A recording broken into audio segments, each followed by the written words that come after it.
Hello guys, welcome to the channel maths concept academy. मेरा नाम रवि। मैं आपके लिए मैथमेटिकल कंटेंट साथ ही साथ कीवर्ड्स की अपडेट लेके आता हूँ।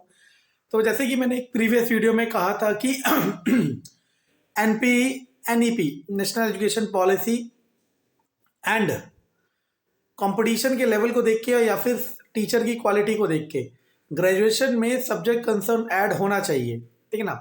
हो सकता है इससे आप लोग, कई लोग एग्री करें, कई लोग एग्री ना करें। ठीक है, इससे हमें कोई फर्क नहीं पड़ता, ना ही केवीएस को। ठीक है ना।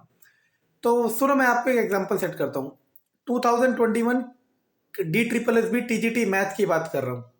2021 D triple S B TGT math, जिसका रिजल्ट अभी आया। ठीक है ना।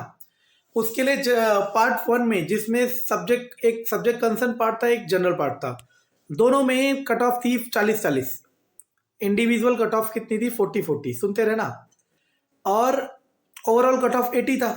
आपको हैरानी होगी अगर 900 सीट्स उन्होंने अप्लाई मांगी थी, और चाहे फॉर्म कितने भी भरे थे, 600, 650 या 700, इतने ही बच्चे ओवरऑल कट ऑफ और इंडिविजुअल कट ऑफ क्वालिफाई कर पाए। अब एक रॉ डाटा और बताता हूँ। कम से कम हजारों बच्चे ऐसे थे, थाउजेंड्स की लाइन में बच्चे ऐसे थे, जिनका ओवरऑल कट ऑफ 80 से बहुत ज़्यादा था।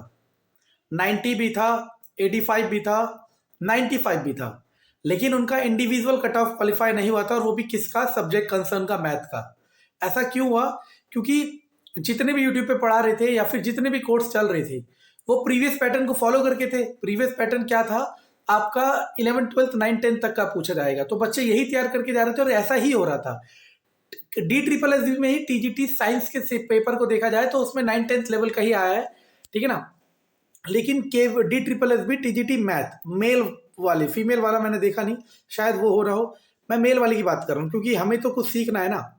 उस वाले पेपर में उन्हें ग्रेजुएशन का मतलब, बच्चे ये एक्सपेक्ट करके गए थे कि अगर ग्रेजुएशन का आएगा तो 20-30% आएगा, 60-70% 9th 10th 11th 12th का आएगा, तो हम वो सेक्रीफाइस करके वो लेंगे। लेकिन इस वाले में क्या हुआ? ऑलमोस्ट 80-90% सिर्फ और सिर्फ ग्रेजुएशन का आया। अब सुनना, बहुत बच्चे हैं, आप में से भी कई होंगे जिनका ओवरऑल कट ऑफ क्वालिफाई था। मेरे बहुत स्टूडेंट्स जिनका ओवरऑल कट ऑफ क्वालिफाई था, लेकिन उनका इंडिविजुअल कट ऑफ, वो भी सब्जेक्ट कंसर्न वाला, क्वालिफाई नहीं था। अब मैं आपको बताता हूँ, ऐसे कई दोस्त हैं मेरे जो नेट जेआरएफ कर चुके हैं। ठीक है ना। कॉलेज में लेक्चरर हैं। ठीक है ना। या फिर ग्रेजुएशन वाले बच्चों को प्राइवेट कॉलेजेस में पढ़ा रहे हैं। ठीक है ना। या प्राइवेट कोचिंग सेंटर्स में पढ़ा रहे हैं ग्रेजुएशन लेवल के बच्चों को। उन सभी का ये पेपर क्वालिफाई हुआ। समझ आ रहा मैं क्या कह रहा हूँ? क्योंकि वो रेगुलरली ग्रेजुएशन वाले टॉपिक में टच में थे। अब इसमें से एक डाउट ये भी आता है कि सर, हम ग्रेजुएशन के इतने सारे सब्जेक्ट दोबारा कैसे करेंगे? मैंने तो एनालाइज कर रखा है, क्योंकि मेरा तो सब्जेक्ट यही है। ठीक है ना। आप भी चेक कर सकते हो, KVS TGT math D triple S B TGT math 2021 male. इसमें जितने भी क्वेश्चन ग्रेजुएशन के आए हैं, वो थ्योरम्स में से सिर्फ उनके डेफिनेशन लेवल या फिर इंप्लीमेंटेशन लेवल के आए हैं। मतलब उनके डीप कंसेप्ट से नहीं आए। नहीं समझ आया? यानी कि अगर आप ग्रेजुएशन के सब्जेक्ट्स, मैथमेटिक्स वाले की बात कर रहा हूं, अगर आप सारे सब्जेक्ट, सारे टॉपिक पढ़ के भी जाते ना, मतलब उनके सारे क्वेश्चन नहीं भी करते, फिर भी टॉपिक भी पढ़ के जाते, तो आप उससे भी बहुत सारे क्वेश्चन अटेम्प्ट कर लेते। तो अब आपको क्या स्ट्रेटजी अपनानी चाहिए? पहली बात तो अभी ऐड नहीं हुआ है, लेकिन जिस तरीके से देखो, एनवीएस में पहले नेगेटिव मार्किंग नहीं था, अब आ गया।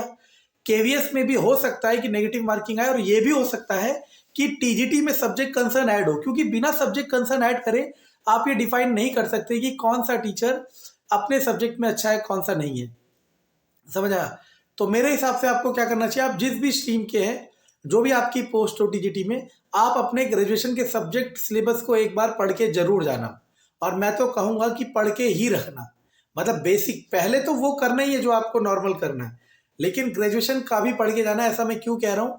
क्योंकि अगर रिक्रूटमेंट नोटिस आया और पैटर्न चेंज हो गया टीजीटी के लिए, और आपका सब्जेक्ट कंसर्न ऐड हो गया, तो जब जो जाना स्टार्ट करेगा और जिसने आज स्टार्ट कर रखा है, दोनों में बहुत अंतर हो जाएगा। पहली बात तो वो बताएंगे ही नहीं कि क्या ऐड होगा। जैसे D triple S B TGT math male का बता रहा हूँ। ठीक है ना। तो रिस्क लेना है तो ले सकते हो, लेकिन श्योर होना चाहते हो तो सबसे पहले तो जो प्रीवियस पैटर्न है टीजीटी का, उसके हिसाब से सारा प्रिपेयर कर लो।